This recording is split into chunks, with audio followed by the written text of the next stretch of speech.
12,000 लोगों को एक साथ ले ऑफ किया गया है एंड 30,000 ग्लोबली और 12,000 इंडिया में, और उसके बाद अभी और इनका नेक्स्ट राउंड होने वाला है। सबसे बड़ी IT सर्विसेज कंपनी जो है पहले 12,000 लोगों को निकाल चुका है, आगे और बहुत सारे निकालने वाला है। Create an image of a watch showing any time 99.99% ये 10:10 दिखाएगा। घड़ी की इमेज बन गई है आपके सामने, टाइम देख लो 10:10 ही निकलेगा। ओके 10:10 बज गए। मैंने मैकेनिकल इंजीनियरिंग इसी वजह से चूज करी थी। एक वर्ड होता है ना, कहते हैं evergreen branch, it is gonna stay evergreen. Y आपके सामने है, स्क्रीन पे देख रहे हो 12,000 एम्प्लॉयज की जॉब चली गई और कल में आज 1 अप्रैल है और अप्रैल फूल की न्यूज नहीं है ये। 12,000 लोगों को एक साथ ले ऑफ किया गया है एंड 30,000 ग्लोबली और 12,000 इंडिया में, और उसके बाद अभी और इनका नेक्स्ट राउंड होने वाला है। उसके बाद आते हैं विप्रो पे। विप्रो ने 18 महीने से सैलरी नहीं बढ़ाई है। मैंने एक वीडियो डाली थी कि 30% सैलरी हाइक एक्सपेक्टेड नहीं होता। लोग कह रहे भाई तू कौन होता है, ये कौन होता है। भाई विप्रो ने 18 महीने से 1 रुपया भी सैलरी हाइक नहीं दिया, 5% भी नहीं दिया। तो ये रियलिटी है AI की, जो बहुत चीजें जो है वो बदलने वाली है। कितना बदलने वाली है मैकेनिकल इंजीनियर्स के लिए और इंजीनियरिंग ब्रांचेस के लिए, आज वो डिस्कस करने वाले हैं। मैं कोई कंटेंट क्रिएटर नहीं हूं, मैं इन्फ्लुएंसर तो बिल्कुल भी नहीं हूं। जो भी मैं वीडियोस बनाता हूं वो आप लोगों की नॉलेज के लिए है। 99% जो यूट्यूबर हैं कुछ भी गूगल करके बना देते हैं और आप लोग उसको कूड़े को कंज्यूम करते हैं। I am gonna give you actual advice, और ना ही मुझे कोई कोर्स बेचने हैं। मैंने मैकेनिकल इंजीनियरिंग इसी वजह से चूज करी थी। एक वर्ड होता है ना, कहते हैं evergreen branch, it is gonna stay evergreen. Y आपके सामने है। बस लोगों को एक साथ जो कंप्यूटर साइंस वाले हैं, सब पागलों की तरह कंप्यूटर साइंस ले रहे थे, कंप्यूटर साइंस लेंगे हम। आज देख लो 12,000 लोगों को एक साथ निकाला है। एक ब्लॉक, एक कंपनी है जो ट्विटर के को फाउंडर ने बनाई थी, उसने 4,000 एम्प्लॉयज को ले ऑफ कर चुके हैं। मेटा अभी करने वाला है एज ऑफ 31 दिसंबर 80,000 लोग इन पे हैं, उसका 16,000 एम्प्लॉयज को ये निकालने की प्लानिंग कर रहे हैं। Amazon ने 700 लोग इंडिया से निकाल दिए हैं और अभी इनका प्लान है कि 16-17,000 लोगों को निकालेंगे। TCS इंडिया की सबसे बड़ी IT सर्विसेज कंपनी जो है पहले 12,000 लोगों को निकाल चुका है, आगे और बहुत सारे निकालने वाला है। अब आ जाते हैं मैकेनिकल पे। लोग कहते हैं सर AI हमारी जॉब खा जाएगा, हम कैड डिजाइनर हैं, हमारा तो काम ही कंप्यूटर से है। औकात दिखाऊं तुम्हें AI की? ये देखो, ये एक टूल है जिसकी लोग मुझे वीडियोस बहुत सारी भेज चुके थे। मैंने इसको बोला create a car bonnet in sheet metal. इसने कार बोनेट ये बनाया है। पहले तो इस पे आपको हंसना है कि रोना है, वो आप देखिए। This is a car bonnet. इसको बनाने में इसने 18 मिनट लिए हैं। और मैं अगर इसको लिखूंगा create a bonnet with crease lines and stylistic shapes, अभी तो मैं इसको बोल भी नहीं रहा कि भाई तू एग्जैक्ट क्या बना रहा है। अभी तो मैं बोल रहा हूँ जो करना है कर, क्योंकि AI फ्री फॉर्म पे चलता है। अभी उसका भी ज्ञान दूंगा कि होता क्या है AI। छोटा सा एग्जाम्पल दूंगा, वीडियो पूरी देखना। जिसको नहीं देखनी वो मत देखो, बट जिसको एक्चुअली डिस्कशन करना है, समझना है कि AI इम्पैक्ट क्यों कर रहा है, उसकी स्ट्रेंथ क्या है। AI आपका एनिमी है number 1, it's not your friend right now. Job कर रहे हैं उनके लिए इट्स एनिमी नंबर 1। अपने एनिमी को नहीं समझोगे तो आगे कैसे आप लड़ोगे उससे, right? Let's go to ChatGPT, अभी तक वर्ल्ड का पहला बेस्ट AI। ठीक है, इसको सिंपल सा एक बोलते हैं, create an image of a watch showing any time. एक घड़ी की इमेज बनाओ। ठीक है, इमेज क्रिएशन में इट्स प्रीटी गुड। आप उसमें टाइम दिखाइए। अभी ये बनाएगा 99.99% ये 10:10 दिखाएगा। घड़ी की इमेज बन गई है आपके सामने, टाइम देख लो 10:10 ही निकलेगा। ओके 10:10 बज गए। क्यों बना बताते हैं अभी। अब मैं बोलता हूँ शो टाइम एज 5:30 PM, 5:30 बजे मुझे दिखाओ। देखते हैं इसका क्या रिजल्ट आता है। या तो ये 10:10 ही दिखा देगा या ये गलत टाइम दिखाएगा। Let's see. 5:30 बजे की इमेज आपके सामने है। क्या दिखाया इस भाई साहब ने? 7:30 बजे है। तो भाई अगर एक ठीक इमेज नहीं बना सकता तो तुम्हें लगता है एक कॉम्प्लिकेटेड इंजीनियरिंग ड्राइंग जिसके अंदर एक फिक्सर की डायमेंशंस दे रखी है, सरफेस रफनेस दे रखी है, या कोई इलेक्ट्रिकल लेआउट की ड्राइंग जहां पे हजारों मेगावाट प्रोड्यूस हो रहे हैं, हजारों वायरिंग है, वो बना पाएगा? औकात है इसकी? आपके सामने है। 3 साल हो गए ChatGPT को आए हुए, ठीक टाइम नहीं दिखा पा रहा वो, और बताऊंगा क्यों नहीं दिखा पा रहा। यहाँ लिखते हैं create an image of a person showing writing using right hand. गलत इंग्लिश लिख दी मैंने, बट डजंट मैटर। मुझे बस जल्दी जल्दी आपको दिखाना है कि होना क्या है। एक आदमी दिखाओ जो अपने राइट हैंड से लिख रहा है। राइट हैंड से ठीक बनाएगा, बिल्कुल परफेक्ट इमेज आएगी आपकी। अभी अभी देखते हैं। ये देखिए राइट हैंड आ चुका है, बिल्कुल सही बनाई है। अब मैं यहाँ लिखता हूँ show with left hand. Left hand से देखते हैं कि ये क्या बनाएगा, और 99% ये राइट हैंड से ही लिखेगा। क्यों कर रहा है ये ऐसा, अभी से ही समझाना शुरू कर देता हूँ। AI चलता है रेफरेंसेस के बेस्ड पे। AI किससे ट्रेन हुआ है? भगवान तो है नहीं जो अपने आप सब पता है, हम लोगों से ही ट्रेन हुआ है। लोग 99% 50% कौन से हाथ से लिखते हैं? अगर आप गूगल करोगे इमेज राइटिंग की, राइट हैंड से ही निकलेगी। देख लीजिए भाई साहब ने लेफ्ट हैंड दिखाया है, यहाँ पे राइट से बना दिया है, आपके सामने है, और आप डर रहे हो कि हमारी नौकरी खा जाएगा। भाई इतनी कैपेबिलिटी नहीं है इसकी, तो नौकरी कहां से खा जाएगा? ये जो डिफरेंट एप्स आती है, डिफरेंट टूल्स आते हैं, मार्केटिंग टूल है। आजकल नींबू निचोड़ने वाली मशीन में भी एआई आ गया है कि भैया नींबू अच्छे से निचोड़ेगा। दूध में भी एआई आ गया, हर चीज में एआई आ गया, क्योंकि एक नया फैंसी मार्केटिंग टर्म है। मैं बोल रहा हूँ कि एआई नहीं है तो लोग कहेंगे नहीं नहीं नहीं, ये क्या बोल रहा है भाई, ये रियलिटी आपके सामने, मुझे प्रूफ कर दो आप कमेंट्स में कि लेफ्ट हैंड से राइट पे क्यों आया, तब तो हम बाकी बातें करें। ठीक है, अभी तो मैं बहुत टेक्निकल डिस्कशन में घुसने वाला हूँ इस वीडियो के अंदर। राइट हैंड से इसलिए आया बिकॉज ये रेफर करता है हजारों करोड़ों इमेजेस को। सारी इमेजेस में लोग राइट हैंड से लिखते हैं, लेफ्ट हैंड से लिखते ही बहुत कम लोग हैं, 1%। तो वो आपको चाहे बोलते जाओ, उसको 100 बार बोलोगे, वो राइट से ही दिखाएगा। तो आप सोच रहे हो कि ये खुद कुछ डेवलप कर लेगा, it's not possible at all, right? But फिर भी लोगों की नौकरी क्यों जा रही है भाई? 12,000 लोगों को क्यों फायर करा? एआई से ही फायर करा। क्यों करा? बिकॉज एआई की कैपेबिलिटीज टेक्स्ट में बहुत अच्छी है। ये इंडस्ट्री का डिफरेंस है, मैं आपको बताता हूँ क्यों। ये पूरी प्रेजेंटेशन मैंने बनाई है, एआई से ही बनाई है, नोटबुक एलएम से। बहुत अच्छा टूल है, if you should use it. And इसमें मैंने इसको कम से कम 20-25 रिपोर्ट्स दी है। ऐसे मैं कुछ भी कंटेंट नहीं बनाता कि कुछ भी बोल दिया। ये देखो, मैंने इसके अंदर वर्ल्ड इकोनॉमिक फोरम, पीडब्ल्यूसी का एआई जॉब्स बैरोमीटर, मैकिन्सी की रिपोर्ट डाली है, उस हिसाब से ये आपकी प्रेजेंटेशन बनी है। तो ये मैंने नहीं बनाई है, ये हजारों सोर्सेज से नोटबुक एलएम ने बनाई है। मैंने इसको वेरीफाई करा है, तो ये डेटा बहुत अच्छा है, आपको बहुत कुछ सीखने का इससे मिलेगा। एंड समझिए कि जो सॉफ्टवेयर एंड आईटी जो है, इसका हाई एक्सपोजर है। हाई एक्सपोजर का मतलब है कि एआई जो है बहुत सारी चीजें इसमें से कैप्चर कर सकता है। 60 से 70% जो कोडिंग होती है और जो आईटी के टास्क होते हैं, वो मतलब वो बहुत ज्यादा ऑटोमेटेड कर सकते हो आप उनको। फॉर एग्जांपल टीसीएस में जो लोग कर रहे हैं आईटी में काम, ये क्या करते हैं? बग्स ढूंढते हैं। ये आईटी के अंदर कोड चेक करते हैं, उसके अंदर रूल्स होते हैं। भाई अगर इसने ये रिस्पॉन्स दिया तो ये कोड खराब है, वो मैनुअली बैठ के उसको टेस्ट कर रहे हैं। एआई ने क्या करा? एक रूल दे दिया, वो एआई सॉफ्टवेयर को बोल दिया कि अगर ये ऐसा रिस्पॉन्स देगा तो यहाँ पे आप इसको रेड फ्लैग कर दो। So it is very simple. जो वो काम कर रहे हैं ना, जो टीसीएस में लोग काम कर रहे हैं, वो कुछ बना नहीं रहे हैं, वो टेस्ट कर रहे हैं, वो ऑटोमेट कर रहे हैं।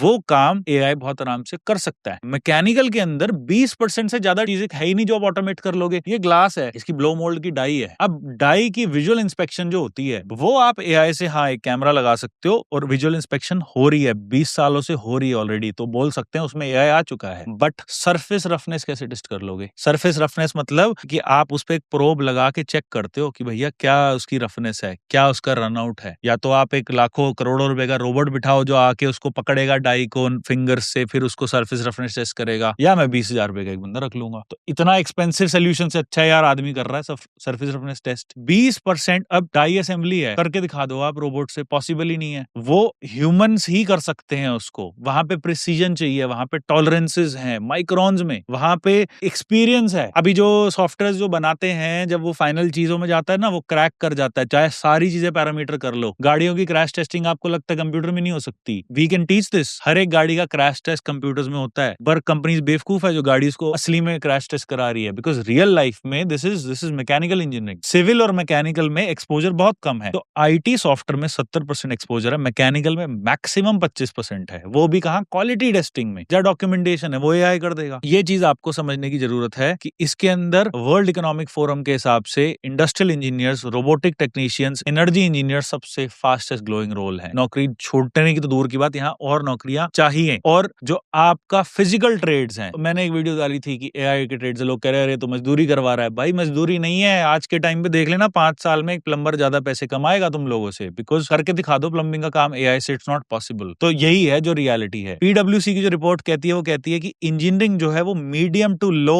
एआई एक्सपोजर दिखाता है compare to IT, finance and administration. तो ये ओरेकल में जो आईटी वाली जॉब्स है, आईटी को मैं इंजीनियरिंग मानता ही नहीं हूं। It is computer science, it is coding, it's not engineering. Engineering का बहुत कम एक्सपोजर है। मैकेनिकल डोमेन में भी प्रोडक्टिविटी गेन्स जो होती है वो बहुत ज्यादा है, वो जॉब लॉस से बहुत ज्यादा आउटवे उसको करता है। मैकेंजी कहती है कि 75% जो जनरेटिव एआई है वो आपका सॉफ्टवेयर, कस्टमर ऑपरेशंस और मार्केटिंग को रिप्लेस कर रहा है। मैन्युफैक्चरिंग में 1% भी रिप्लेसमेंट नहीं है। कैसे कोई मशीन एआई चला लेगी? जब आप डाई को डाल रहे हो मशीन में, टूल लोडिंग कर रहे हो, कितना ऑटोमेट कर लोगे? इट इज उसकी भी एक लिमिट है ना। अल्टीमेटली एक बंदा तो चाहिए। जब आग लग जाएगा, कुछ हो जाएगा, कुछ चटक जाएगा, उस टाइम कंप्यूटर थोड़ी उसको कुछ ठीक कर पाएगा। ये रियल लाइफ है जहाँ पे कुछ बन रहा है, कुछ प्रोड्यूस हो रहा है, कुछ डिजाइन हो रहा है, तो यहाँ पे लोगों की रिक्वायरमेंट है। तो जो एडमिनिस्ट्रेटिव एंड डेटा के रोल्स हैं वो कम होते जाएंगे। आईटी वाले और एकल वाले जब 12,000 लोगों की वो डेटा में ही काम कर रहे थे। और जो फिजिकल इंजीनियरिंग ट्रेड्स हैं, अब जैसे मेट्रो लाइन जाती है, वहां एक सब स्टेशन बनता है, वहां इतने इलेक्ट्रिकल कंपोनेंट्स है, पूरा ट्रांसफार्मर है, क्या अपने आप बन जाएगा क्या? इंजीनियर आते हैं, पूरा टेस्टिंग होती है, फिजिकल टेस्टिंग होती है, कहाँ से हो जाएगी? इलेक्ट्रिशियंस की जॉब कैसे ले लेगा कोई? इनफैक्ट इवन इंडस्ट्रियल इलेक्ट्रिशियंस जो हैं, जो हाई वोल्टेज लोड पे 880 वोल्ट, 1200 वोल्ट, 2000 वोल्ट की लाइन पे काम कर रहे हैं, वो कैसे उसको एआई रिप्लेस कर देगा? It's next to impossible. जो मैन्युफैक्चरिंग के टास्क है और जो शॉप फ्लोर है, मतलब जो हमारा टूल रूम है जहाँ पे लोग चीजें प्रोड्यूस हो रही है, जहाँ मैकेनिकल इंजीनियर्स काम कर रहे हैं, इवन सिविल की मैं अगर बात करूं, इलेक्ट्रिकल की मैं बात करूं, सिविल इंजीनियर के लिए जो कंस्ट्रक्शन साइट है उसके लिए शॉप फ्लोर है, वहां क्या एआई बिठा लोगे? आप कुछ भी नहीं कर सकते उसके अंदर। सॉइल टेस्टिंग होती है, उसके अंदर जो माल आ रहा है उसकी टेस्टिंग हो रही है, जो आरएमसी का ग्रेड है, सैंपलिंग हो रही है, फिर कंक्रीट को पोर करा जा रहा है, उसकी लोड कैलकुलेशन हो रही है। लोड कैलकुलेशन यस एआई कर सकता है, बट अल्टीमेटली इंजीनियर का एक्सपीरियंस उससे ज्यादा इंपॉर्टेंट है। 85% टू 90% जो टास्क होते हैं ट्रेडिशनल इंजीनियरिंग ब्रांचेस की मैं बात कर रहा हूँ, असली इंजीनियरिंग ब्रांचेस की मैं बात कर रहा हूँ, like mechanical, electrical, civil, even biotech, वहां पे ह्यूमन इंटरवेंशन की जरूरत रहती है। और सिर्फ क्वालिटी इंस्पेक्शन, मैंने बोल दिया था पहले, क्वालिटी वाले रिप्लेस होंगे मैकेनिकल में, उससे ज्यादा नहीं हो सकते। आईबीएम ने 2025 की रिपोर्ट में कहा है कि manufacturing AI adoption is moderate, बहुत कम है। मैन्युफैक्चरिंग के अंदर जो एआई टूल्स हैं, मेरे पास डेली कंपनीज आती है, सर हमारा सॉफ्टवेयर बिकवा दो इस कंपनी में। एक लड़का मेरे पास एक टूल लेके आया था, वो हर सीएनसी मशीन में बताएगा कि ऑपरेटर की क्या रिस्क, कितनी आउटपुट है। मैंने कहा भाई कर लो आप डेमो। इंडस्ट्री लेती ही नहीं है, क्योंकि कितना आप जब काम करोगे ना रियल साइड पे, तब पता लगता है क्या भसड़ होती है। वहां पे आप एआई टूल लेके कुछ भी नहीं कर सकते। That's the real world. तो वहां ह्यूमन इन्वॉल्वमेंट से ही काम होता है। और आईटी के अंदर क्या है, हर चीज सर्वर्स पे है, क्लाउड पे है, एवरीथिंग रियल तो मतलब कुछ है ही नहीं ना, सब कुछ तो सॉफ्टवेयर में है। तो वो चीजें आराम से ऑटोमेट हो सकती है एआई से। एंड कंस्ट्रेंट्स, मटेरियल कैसा बिहेव करता है, टॉलरेंस एंड फिट्स कैसे होती है मैन्युफैक्चरिंग के अंदर। भाई मशीन पुरानी है, अब एक इन्होंने एक सॉफ्टवेयर का नाम नहीं लूंगा, इन्होंने एक सॉफ्टवेयर बनाया था। बाय द वे ये देख लेते हैं भाई साहब ने बोनेट कुछ बना पाए कि नहीं, अभी तक बना रहे हैं, एंड अभी तक तो कुछ बन नहीं पाया। मैंने कहा था क्रीज दिखाओ, कुछ भी नहीं बन पाया। सो ये ओ भाई साहब बना दी क्रीज, क्या बात है, कितनी जबरदस्त लग रही है, देखने में लग रहा है ये बोनेट है, तिरपाल लग रही है। ये जो शेड होती है ना जिसपे चाय की दुकान लगाते हैं, वो है, ये बनाया है इसने। तो ये इसकी कैपेबिलिटी है। अब मैं क्या ही बोलूं, इससे ज्यादा बोलने की जरूरत पड़नी नहीं चाहिए। बट एआई आ गया है मैकेनिकल में, उसकी बात करेंगे, बट मैन्युफैक्चरिंग के बहुत कंस्ट्रेंट्स होते हैं, तो ज्यादा उसका इन्वॉल्वमेंट नहीं रहता। बट कहाँ पे एआई आया, मैं बिल्कुल ये भी नहीं बोल सकता कि ना जी एआई तो कुछ भी नहीं आया है, ऐसा नहीं है। एआई एक फील्ड में बहुत अच्छा आया है कि जब एआई को आप फ्री फॉर्म सोचने देते हो। तो चैट जीपीटी को अगर आप बोलोगे कि भाई तू टाइम दिखा 6:30 बजे का, चैट जीपीटी कहेगा मेरे बस की नहीं है, मुझे बनाने दो जो टाइम है, पर मैं बड़ा अच्छा सा बना दूं। Same thing is happening in AI. एक चीज है, उसको कहते हैं जनरेटिव डिजाइन। और मैं इन्फ्लुएंसर नहीं हूं, मैं जनरेटिव डिजाइन तुम लोगों को दिखा दूंगा। मैंने पूरा आपको फ्यूजन 360 में खोल के बैठा हूं, क्योंकि मुझे आता है। I am a real engineer, not an influencer. Generative design क्या होता है, जहां पे ऑर्गेनिक शेप है, आप कह दो कि जी ठीक है, ये एक फ्रेम है मोटरसाइकिल का, राइट साइड में आप इसको देखो, मेरे को कोई मतलब नहीं है फ्रेम कैसा दिखता है, मेरे को वेट कम कर दो। उसमें एआई एक्चुअली बहुत जबरदस्त हो चुका है। फॉर एग्जाम्पल आपके सामने दिखाते हैं, ये आपका एक जो बाइक होती है उसके जो शॉकर होते हैं ना, उसके बीच का एक होल्डिंग जो क्लैंप है वो है। मैं कहता हूँ यार एक क्लैंप जो है ना बड़ा भारी है, मेरे को इसको कम करना है, ठीक है। तो मैं एआई को बोलता हूँ भाई तू सोच, तू मुझे बस कम करके दिखा दे, इतना लोड तू लेगा, इतना वेट है, जो शेप बनानी है बनाओ, ठीक है जी। तो हम यहाँ पे जनरेटिव डिजाइन में जाएंगे। जनरेटिव डिजाइन के अंदर जाके ये देखो, हम लोड डिफाइन करेंगे। यहाँ पे हमने लोड डिफाइन कर दिया। लोड ऑब्वियसली इसके परपेंडिकुलर आएगा, और ये पहले से हो रखा है, क्योंकि इतनी लंबी वीडियो नहीं है कि मैं पूरा करके दिखा दूं। यहाँ पे मॉडल सॉल्व हो रखा है। सॉल्व होने के बाद आपको जॉब स्टेटस में आउटकम दिखाएंगे। ये देखिए जनरेटिव डिजाइन ने 1 2 3 4 सबके अलग अलग फॉर्म्स बना दिए। ये एक्चुअली बहुत जबरदस्त है, इससे डरने की जरूरत नहीं है, इसको यूज करो, ठीक है। ये देखो, ये एक क्लैंप बनाया है, और ये क्लैंप की शक्ल देखिए, बट अभी इसको आपको मैं कंपेयर करके भी दिखाऊंगा। तो 2 क्लैंप्स रखते हैं, दोनों सॉफ्टवेयर ने बनाए हैं, हमने नहीं सोचा है। ये वाला जो है आउटकम 3, इसका जो वेट आ रहा है 1.8 पाउंड्स, और आउटकम 5 का है 1.5 पाउंड। पाउंड। दोनों का फैक्टर ऑफ सेफ्टी सेम है, बट 300 ग्राम यहाँ पे बच गए हैं क्योंकि हमने इनको बोल दिया कि भाई साहब जो आपका मन करता है वो आप बनाइए। बट क्या तुम इसको रियल लाइफ में बना सकते हो इस डिजाइन को? ये तो मेटल 3D प्रिंट ही हो पाएगा, बट एक आइडिया लग जाता है। ऐसे जैसे आप एआई को बोलते हो पोस्टर बना दो, घटिया सा पोस्टर बनाता है, देख के पता लग जाता है कि एआई ने बनाया, बट एक आइडिया लग जाता है। तो ये मैं आपको रियलिटी सॉफ्टवेयर यूज करके दिखा रहा हूँ, इन्फ्लुएंसर की तरह नहीं है दोस्तों एआई आपकी जॉब खा जाएगा, ये कर लो वो कर लो। नो, मैं आपको अपने सामने रियल एग्जांपल दिखा रहा हूँ कि भाई व्हाट इट इज। इसको छोड़ दोगे अपने उस पे तो हाँ, ये आपको पैरामीटर्स के हिसाब से कुछ ना कुछ बना के दे देगा, पर क्या बनेगा वो भगवान भरोसे है। और अगर आपने बोल दिया कि ये बना, तो 99.99% जो इन भाई साहब ने यहाँ पे एक गाड़ी का